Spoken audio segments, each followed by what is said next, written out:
Doctor, మా ఉష పరిస్థితి ఎలా ఉంది? చూడండి కిరణ్మయ్య గారు, నిజం చెప్పాలంటే మీ కోడలి ఆరోగ్యంలో ఇప్పటికైతే పెద్దగా ఇంప్రూవ్మెంట్ లేదు.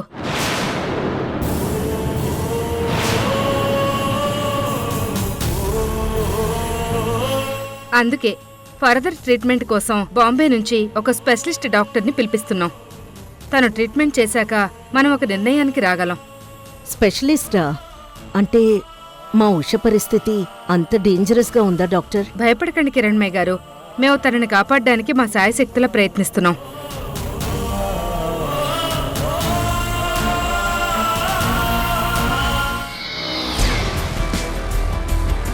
ఇంకో విషయం, మీరందరూ ఈ రాత్రంతా ఇక్కడ వెయిట్ చేయాల్సిన అవసరం లేదు. నేను తనకి షెడేషన్ ఇచ్చాను. ఆ ఇంజెక్షన్ మూలంగా పొద్దున్న వరకు తనకు కొంచెం మత్తుగా ఉంటుంది.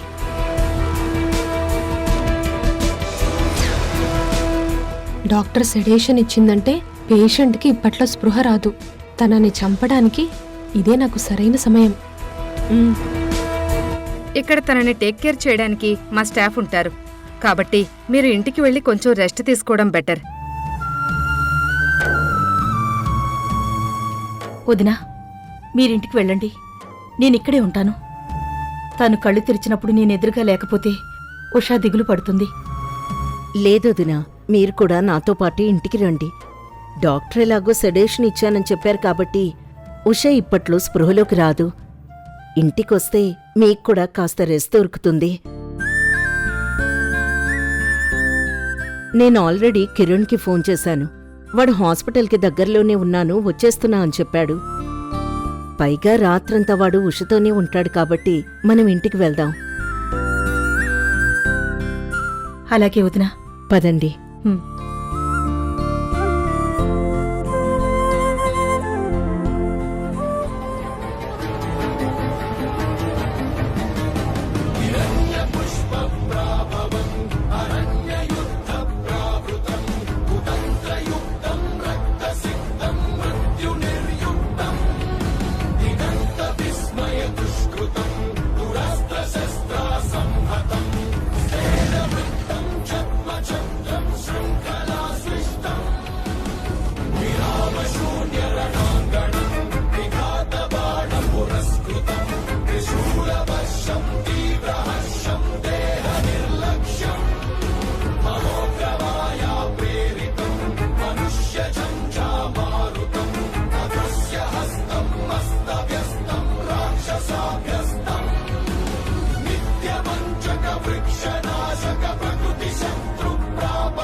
వీడేంటి ఈ టైంలో పడుకోకుండా గబ్బిలంలా తిరుగుతున్నాడు?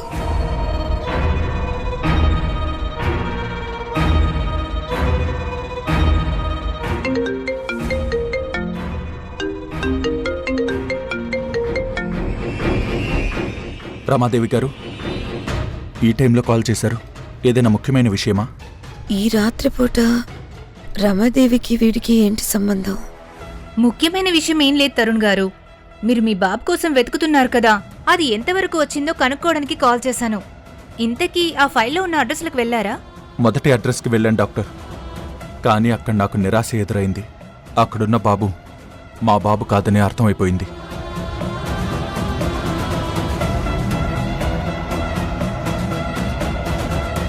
ఆ తర్వాత రెండో అడ్రస్ కనుక్కొని అక్కడికి వెళ్తే అక్కడ ఎవరూ లేరు. ఇంటికి తాళం వేసుంది. పక్కింటి వాళ్ళని అడిగితే వాళ్ళు 2 days తర్వాత కానీ రారు అని చెప్పారు. దాంతో నేను వెనక్కి వచ్చేసాను.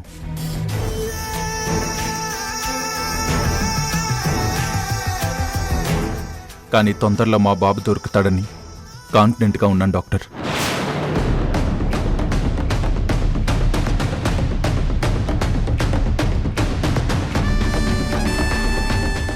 అలాగే తరుణ్ గారు, మీకే హెల్ప్ కావాలన్నా నాకు వెంటనే కాల్ చేయండి. అలాగే డాక్టర్, థ్యాంక్ యూ.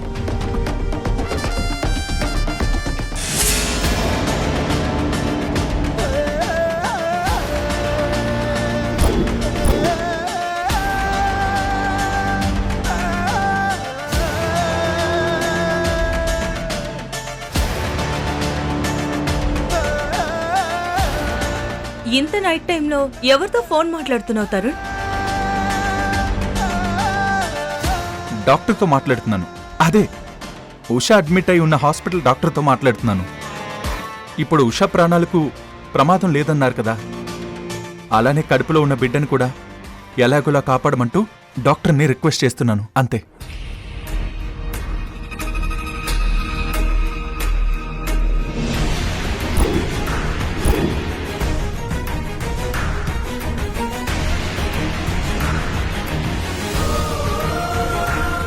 తరుణ్ ఏంటి హారికకు అబద్ధం చెప్తున్నాడు? నాకెందుకు నీ మాటలు వింటుంటే అనుమానం కలుగుతుంది తరుణ్. అంతేకాదు, నువ్వు నా దగ్గర ఏదో దాస్తున్నావు అనిపిస్తుంది. నిజం చెప్పు తరుణ్, అసలు నువ్వు ఎందుకు టెన్షన్ పడుతున్నావు? టెన్షనా? టెన్షనేం లేదే, అలాంటిదేం లేదు హారిక. నేనేం టెన్షన్ పడట్లేదు. ఉష కడుపులో ఉన్న బిడ్డకి ఏం కాకూడదని ఆలోచిస్తున్నాను, అంతే. అంతే హారిక. ఇంకో విషయం హారిక, నేను నీ దగ్గర ఏ విషయం దాచిపెట్టట్లేదు. అనవసరంగా నువ్వు ఏవేవో అనుమానాలు పెట్టుకుని నీ మనసు పాడు చేసుకోకు, సరేనా?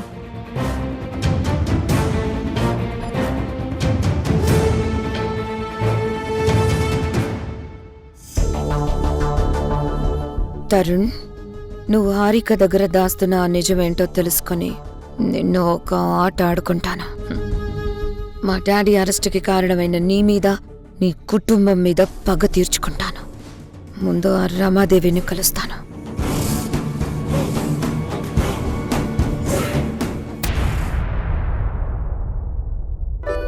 ఏమండి, పూజారి గారు ఇప్పుడే కాల్ చేశారు. మరో 4 రోజుల్లో మంచి ముహూర్తం ఉందంట. ఆ రోజు మన మురారి కోసం ఆయుష్ హోమం జరిపిస్తానన్నారు. అలాగే సునంద. అలాగే అంటే సరిపోదు, ఆ రోజంతా మీరు మాతోనే ఉండాలి. హోమం అయిపోయాక మనమందరం సంతోషంగా గడపాలి. లేకపోతే మాత్రం నేను ఊరుకోను. మేడం సునంద గారు, మీ ఆజ్ఞ ప్రకారమే నడుచుకుంటాను. మీ ఇద్దరికీ కోపం రాకుండా చూసుకుంటాను, ఓకేనా? అలా అన్నారు, బావుంది.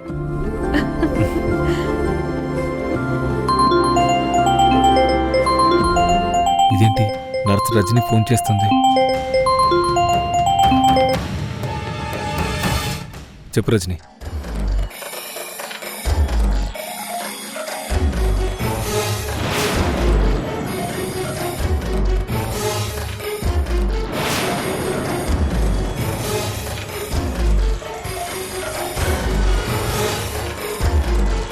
ఇవన్నీ చూస్తుంటే నాకు చాలా భయంగా ఉంది సార్. ఎందుకంటే ఆ తరుణ్ గారు చాలా సీనియర్ పోలీస్ ఆఫీసర్ అని విన్నాను. బయట వాళ్లకు అన్యాయం జరిగితేనే కఠినంగా వ్యవహరించే ఆయన తన సొంత కొడుకుని మనం ఇలా చేశామని తెలిస్తే అసలు వదిలిపెట్టాడు సార్. సరే సరే, నువ్వేం కంగారు పడుకో, అన్నీ నేను చూసుకుంటాను. నువ్వు కూడా కొంచెం జాగ్రత్తగా ఉంటావు.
డాక్టర్, ఉషా పరిస్థితి ఎలా ఉంది?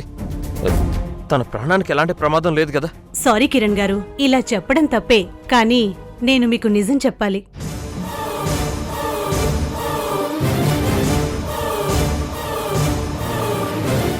తన కండిషన్ చాలా సీరియస్గా ఉంది. తన ప్రాణాలు ప్రమాదంలో ఉన్నాయి.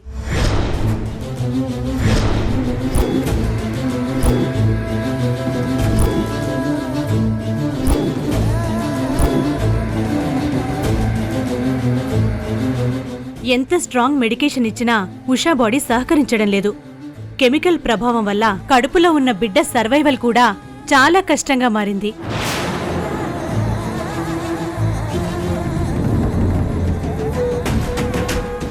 చూడండి కిరణ్ గారు, మెడికల్ పరంగా మేము చేయాల్సిందంతా చేశాము. ఇప్పుడు తన బాడీ రియాక్ట్ అవ్వాలి.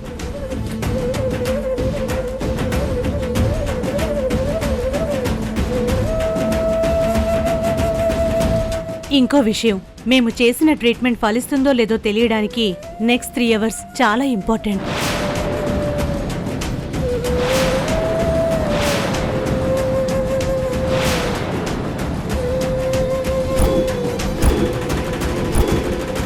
నెక్స్ట్ 3 అవర్స్లో తను బ్రతుకుతుందో లేదో తెలుస్తుంది.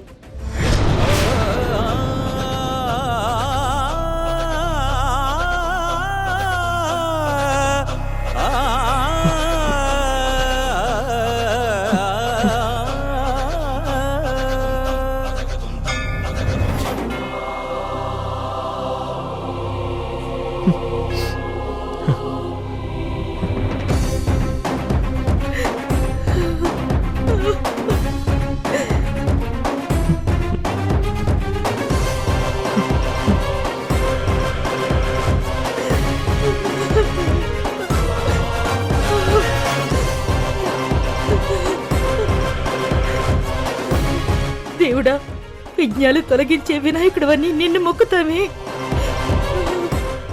మరి నా కూతురు ప్రాణాలు కట్టొస్తున్న మృత్యు విఘ్నాన్ని ఎందుకు తొలగించవు తండ్రి?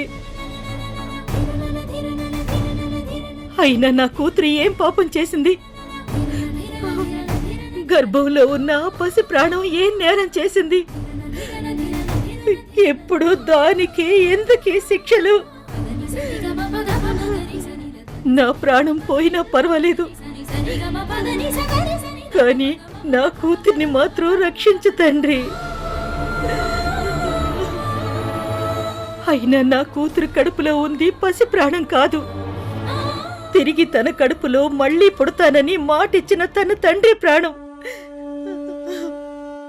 నా కూతుర్ని చంపి నువ్వు నీ ధర్మాన్ని తప్పుతావో లేక నువ్వున్నావని నిరూపిస్తావో నీ ఇష్టం.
ఆకాశలింగమై ఆవహించరా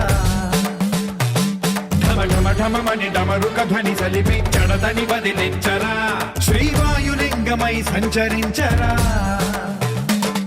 అణువణువున తన తనువున నిలిచి చలనమే కలిగించరా భస్మం చేసే అసురునే అగ్నిలింగమై ప్రవికార వరదై ముంచై జలలింగమై ఘోరా వరమై వసమై ప్రబలమౌ భూలింగమై బలమిడరా జగమే నడిపే పంచభూతలింగేశ్వర కరుణించరా శివ శివ శంకర హర హర శంకర జయ జయ శంకర దిగిరారా ప్రియ తాండవ శంకర ప్రకట శుభంకర ప్రణయ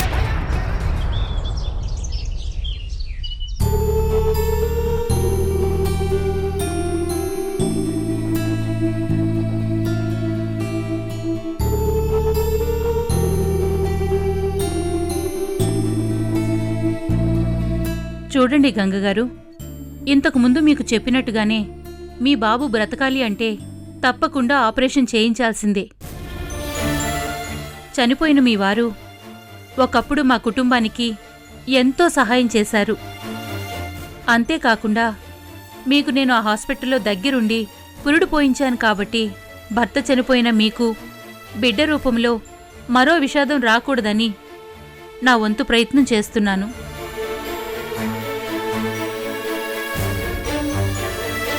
మీ వారికి ఉన్న ఆరోగ్య సమస్యలే మీ బాబుకి వచ్చాయి. కొన్ని రకాల ఆరోగ్య సమస్యలు ఇలా వారసత్వంగా వస్తూ ఉంటాయి. మీ బాబు విషయంలో సమస్యను ముందే తెలుసుకున్నాం కాబట్టి ఆపరేషన్ చేసి మీ బాబుని బ్రతికించుకోవచ్చు.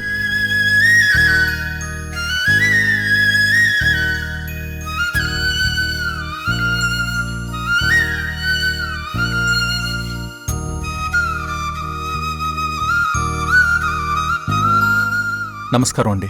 నమస్తే అండి. నేను తప్పిపోయిన ఒక బాబుని వెతుక్కుంటూ ఇక్కడికి వచ్చాను.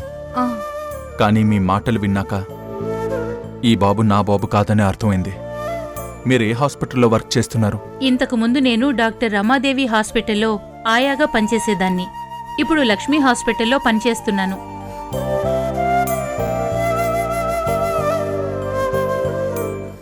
అసలు ఈ బిడ్డకున్న ప్రాబ్లం ఏంటి?